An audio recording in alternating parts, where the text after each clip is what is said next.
जैसे जैसे 10th board के दिन नज़दीक होते जा रहे हैं वैसे वैसे हर स्टूडेंट की चिंता बढ़ती जा रही है।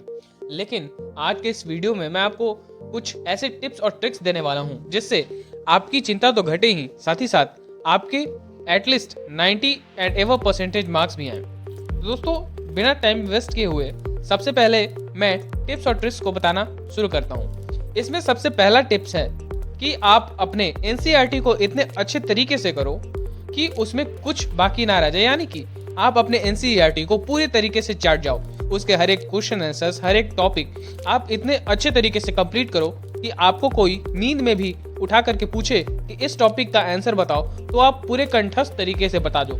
दूसरा और one of the most important tip ये है कि आप पीवाईक्यू को फॉलो करो।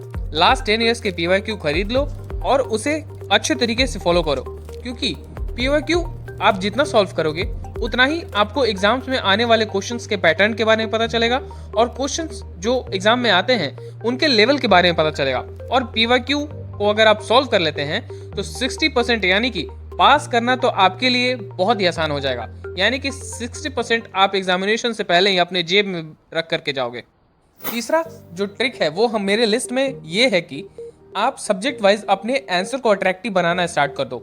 मैथ्स का तो छोड़ दो क्योंकि वो तो प्रैक्टिस की चीज़ है, लेकिन अगर मैं बात करूं साइंस की तो साइंस के लिए आप डायग्राम का यूज़ कर सकते हो।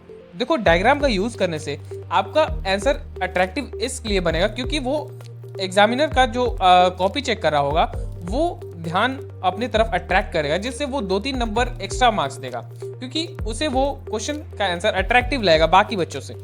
तीसरा मैं एसएसटी के बारे में बोलना चाहूँगा कि एसएसटी का आप एक स्टोरी की तरह याद कर लो, क्योंकि स्टोरी टाइप में लिखोगे तो स्टोरी टाइप आंसर देख करके जो कॉपी चेकर होगा वो समझेगा कि नहीं बच्चे ने अच्छी तरीके से पढ़ाई की है, तो इससे आप अपने एसएसटी के आंसर को इम्प्रूव कर सकते हो।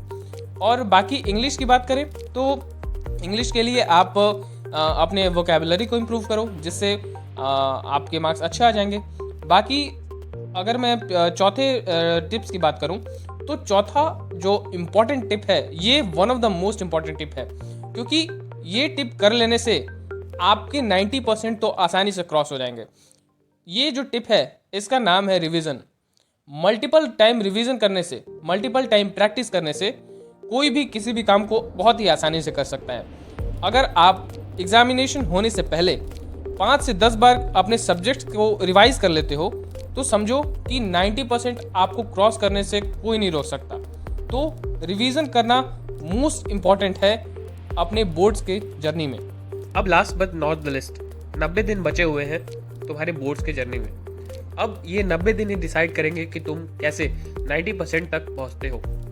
अगर तुम यहाँ पे मेहनत करते हो तो अभी भी कुछ नहीं बिगड़ा है, अभी भी सब कुछ सुधर सकता है और तुम 90 क्रॉस कर सकते हो। तो इस टाइम पे पैनिक बिल्कुल मत होना। बस उस दिन को याद रखना कि जब तुम्हारा रिजल्ट निकला हो और तुम एक कमरे में बैठे हुए हो और सोच रहे हो कि कैसे मैंने इस मुकाम को हासिल किया।